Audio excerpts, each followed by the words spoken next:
Magandang araw sa inyong lahat mga kababayan. Ngayon ay nandito tayo sa Unified Grand Central Station. Update lang tayo dito sa tinatayong Grand Central. So ngayon nandito tayo sa harapan nitong SM Annex, kung saan dito nila inalagay yung mga portal beam. Ito yung malapit sa station nitong Roosevelt MRT1. So yan yung mga portal beam na ikinabit na nila. Bali 5 piraso. At talagyan na rin naman nila ito ng steel box girder. Ayan o, makikita natin sa ibabaw.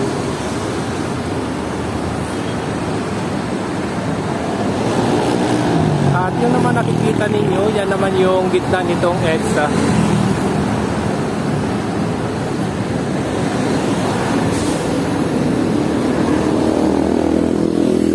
So yan naman mga kababayan, yan naman yung nakaharap ng Trinoma. At dyan din matatagpuan yung Unified Grand Central Station.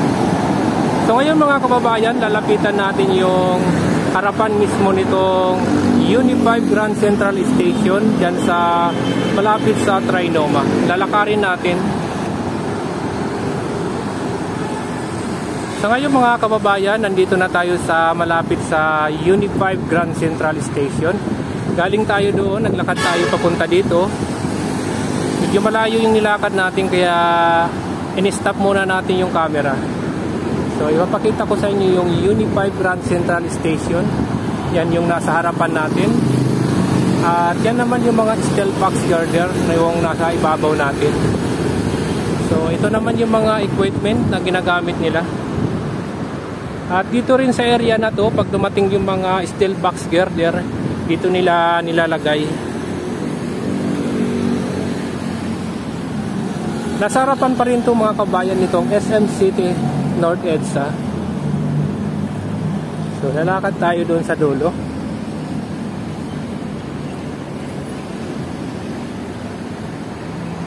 So ayan, makikita na natin yung Unified Grand Central Station. At dito naman sa kaliwa natin, nandito yung SM City. Ayan o.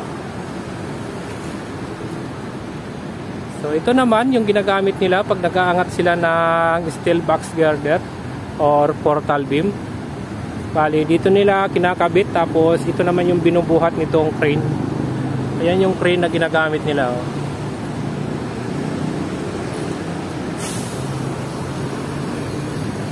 So pupuntahan natin doon sa dulo.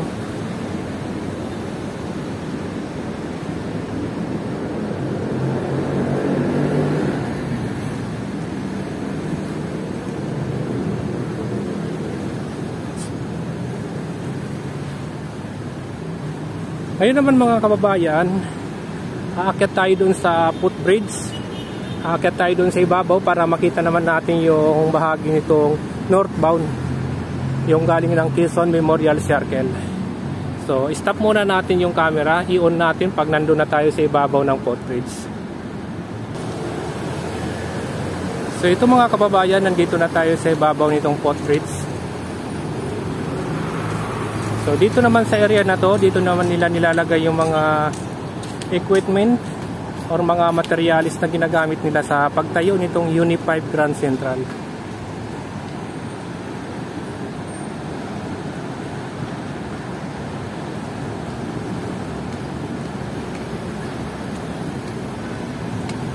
Tapos yan naman yung Unified Grand Central. Yan yung katabi nitong Trinoma. At nasa harapan nitong SM North of EDSA. Tapos ito naman yung MRT7. Yan yung galing ng Fairview, galing ng Commonwealth at Quezon Memorial Circle. So isusum lang natin mga kabayan, titingnan natin yung footbridge na ginigiba doon. So yun mga kababayan, yung makikita nyo doon sa unahan, yung may bubong, yan yung footbridge na kasalukuyang dinidemolish na. Yan yung nagko-connect galing sa Trinoma at papunta ng SM City North EDSA.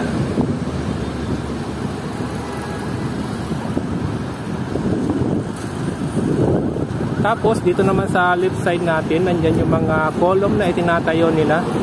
dahil dito itatayo yung station naman itong MRT7 para magpunik naman sila dito sa MRT3 at LRT1.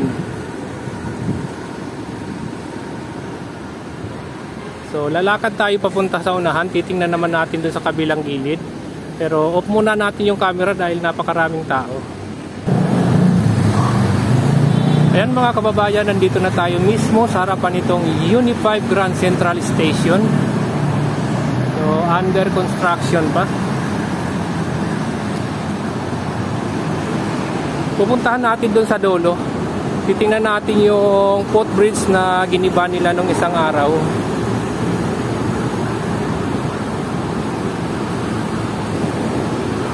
Medyo maingay lang dahil napakaraming sasakyan.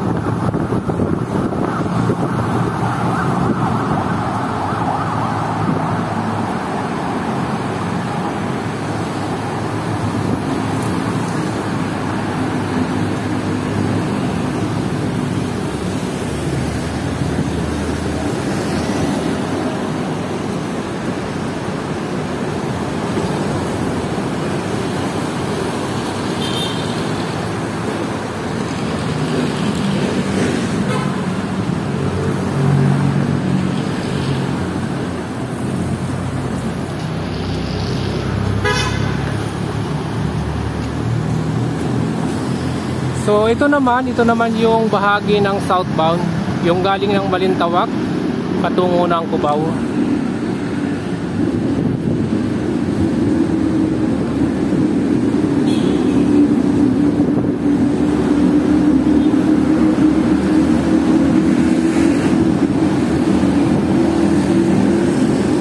Tapos ito naman mga kababayan yung footbridge na giniba nila. Ayan. Nandyan dati yung footbridge, ngayon tinanggal na nila. Connect yun doon sa ginagawa na naman nila. Inukay nila pagkatapos nilagyan nila ng mga bakal. May tatayo sila, di lang natin alam kung ano yung itatayo pa nila dyan. Pero sabi nila gagawan yata ng footbridge uli yan, papunta naman dito sa Unit 5 Grand Central. So ayun mga kababayan, magpapalipad naman tayo ng drone para makita naman natin yung ibabaw nitong Unit 5 Grand Central Station. Medyo mahangin lang kaya hindi natin ilalayo yung drone.